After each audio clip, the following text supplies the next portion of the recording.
Hey guys, hi, Jennifer here. It's been a while. I just did a 17-minute video with no sound. So sorry that I have to wear these headphones, but this is the only way I could figure out to have the sound work.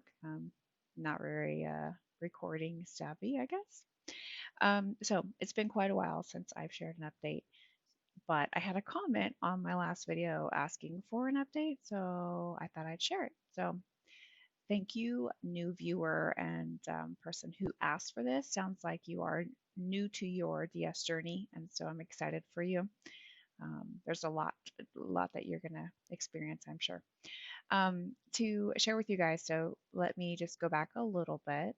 My story. So I had a RNY gastric bypass surgery in 2004. At that time, my highest weight was 396 pounds. I am 5'5". That surgery went fine. It was a laparoscopic surgery, and I lost around 100 pounds and maintained that loss for several years. Had a baby during that time, everything. 13 years later, decided to do a revision from the RNY to a duodenal switch. Again, I maintained my weight loss, but I never actually lost all the weight. Um, at I got to about, I think my lowest weight ever was maybe in the 280s, but I really sat around 300, bounced up and down, between 3 and 320. And so at 13 years later, I had that revision. My weight at time of revision was 301. That was in July of 2017. So I'm just over 3 years out, 3 years and 2 months actually. The last time I updated you guys was 2 years ago, October of 18, and now it's October of 20. So in the last 2 years, I just watched that last video. So at that time I was 208 with my weight. Currently I bounce around between 201, 197, something like that. So in the last 2 years, I would say I've basically maintained. I've lost maybe another 10 pounds. Um, would I like to lose more? Sure, but I'm happy where I'm at too. I can pretty much, I pretty much eat normal. Um, Most people at this point would not know that I had any type of DS surgery. Sometimes when I eat, I can't eat a lot, but it's not like it was in the beginning where I could only eat just like a tiny amount and it would be noticeable. So yeah, pretty normal life. I eat small amounts, but nothing outrageously small that seems odd to people. And I always have leftovers, which is fantastic. The old me, way before surgery, hated leftover food, and I have learned to love it. So DS has done that for me. I also food prep now a lot. So I will prepare things so that they're ready for me for the next few days, which basically is like eating leftovers. It's kind of, it's been great for me. It's actually been made things very convenient and easy to keep on my um, protein goals and stuff like that.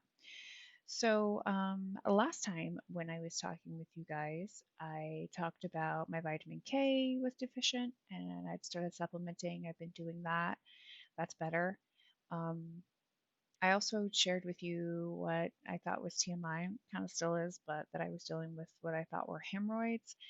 And over these last couple of years, really over the, about a year after that, I finally realized it kept coming and going and coming and going, and then it finally just stayed, and I was in excruciating pain, would not go away, couldn't sleep, couldn't sit, couldn't lay down. I mean, like nothing, right? It was hurting all day, all the time, all night. So I finally went to an urgent care doctor, which for me is a lot. I mean, I have to be in a lot of pain to do that. I don't like going to see doctors, especially not my normal doctor, but I just couldn't stand it anymore. He examined me and said, yeah, I mean, and by the way, it was a he, you know, so,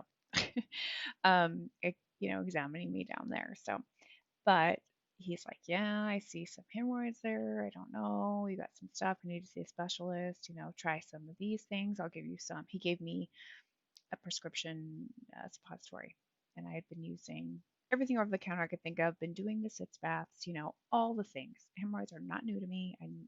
I knew the right things to try and do. Nothing was working. So tried his suppositories, wasn't working. Even I would dare say got worse. I mean, like it was bad. So had referred me to a specialist. I went to that specialist. They said, I could examine you and all that, but you're probably going to need surgery if it's this bad. So I'm just going to go ahead and refer you to a surgeon.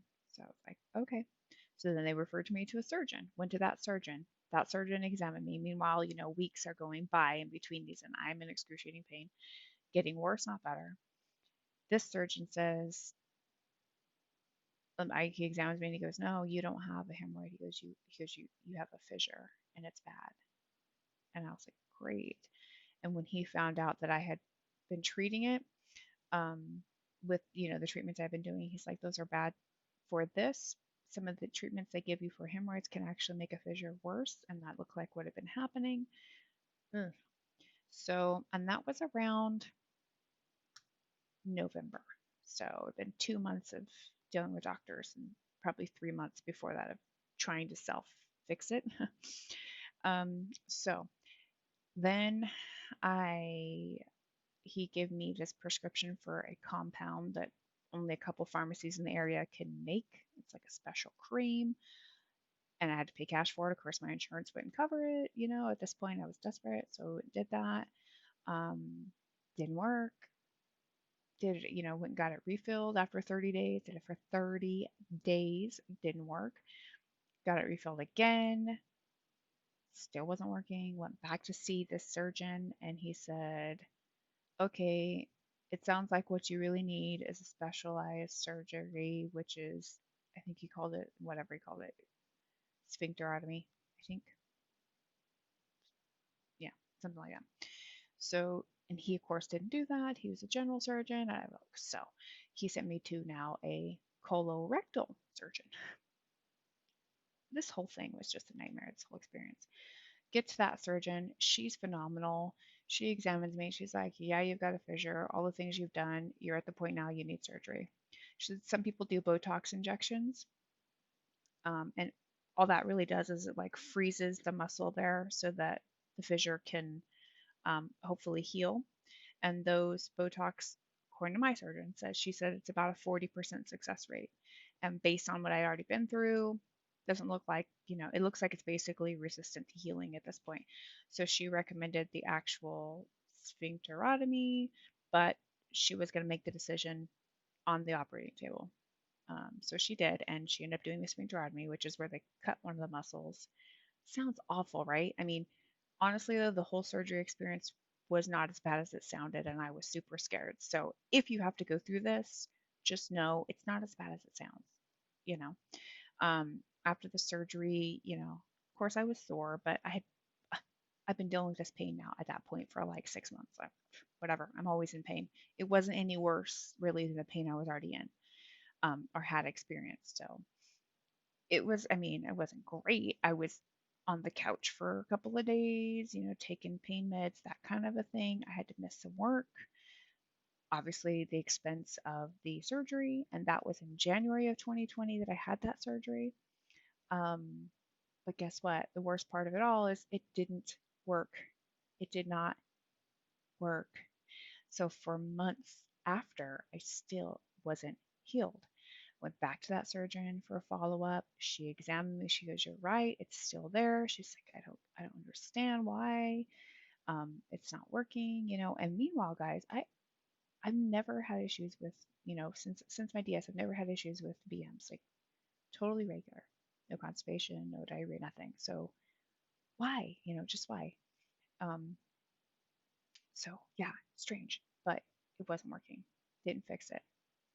So I'm back to doing all the same stuff. She even gave me the cream again, and I was like, it didn't work. So she tells me, okay, well, we have to wait for you to fully heal, and then our next option is to do the other muscle. Basically, you have two muscles down there, right? And I'm like, I'm scared. But if they do that, then I'm not going to be able to hold my bowels. Like, I don't want to have a life like that. So, anyway, meanwhile, months go by, and it's like March, whatever. Um, just miserable and living on ibuprofens. Like I'm chewing 800 milligram ibuprofens like all day long, and it's awful. That is not a good plan. Don't, it's not a good way to be. In fact, they're sitting here now. Woo, haven't used them in a long time because let me tell you why.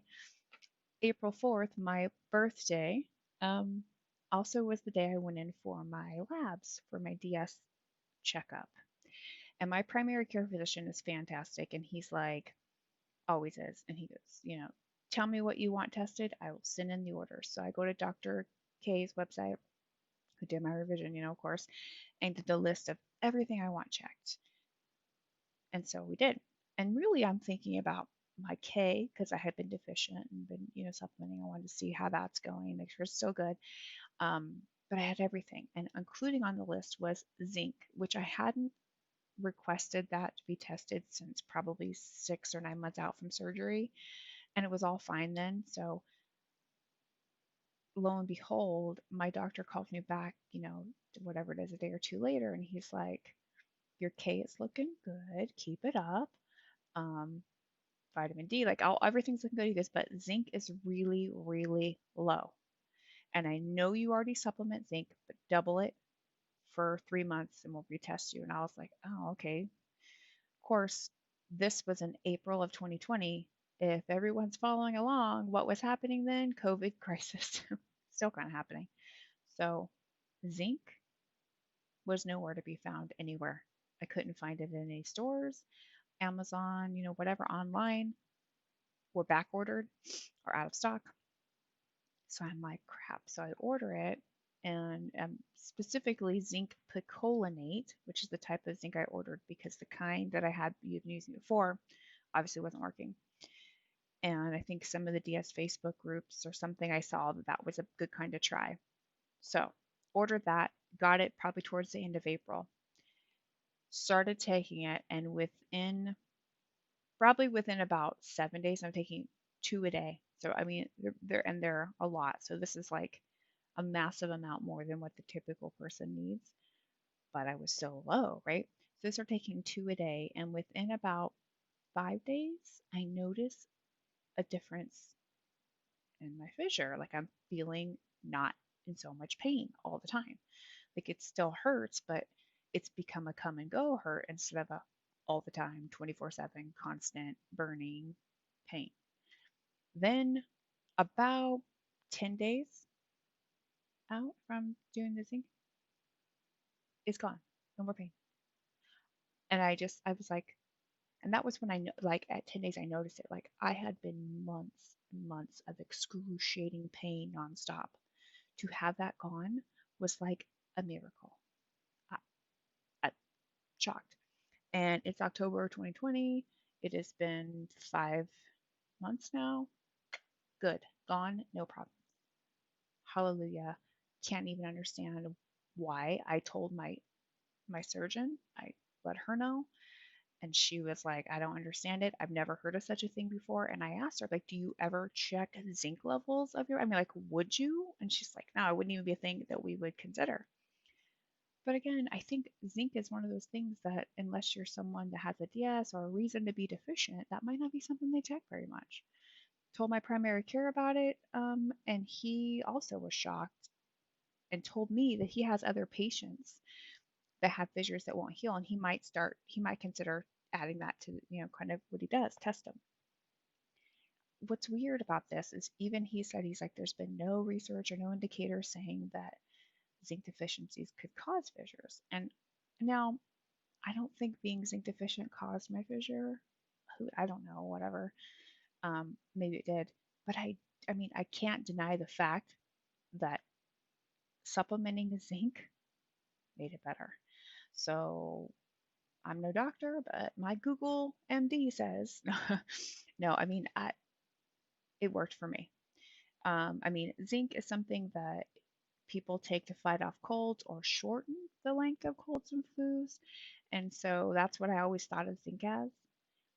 But when you look into zinc, I mean, also it helps you heal. That's basically what it does, is it helps your body heal. So there you go. And that's how fissures get better, is just by basically healing. All they are is like a cut or a paper cut in your sphincter. And it wasn't healing. It's healed now. It's crazy. And I'm thinking to myself, like, how much pain and time and money I could have saved had I thought about that before. But whatever, it is what it is. Here I am. Hopefully somebody hears this and says, "Hey, that would be nice." Um, so yeah, that happened. That's been interesting this last year. What else? Obviously COVID. So my job has changed a little bit. I'm now working from home. You see my home office in the background, which also doubles as a place for my college kid to sleep when she's home. So we got a bunk bed in here. We got some artwork.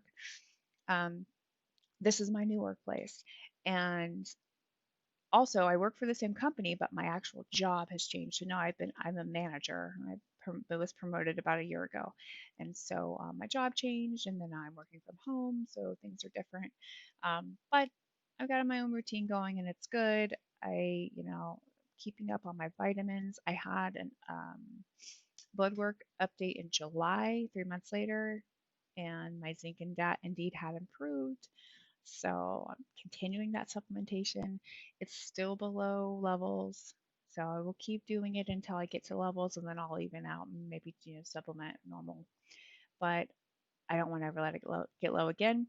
This whole thing has definitely scared me straight.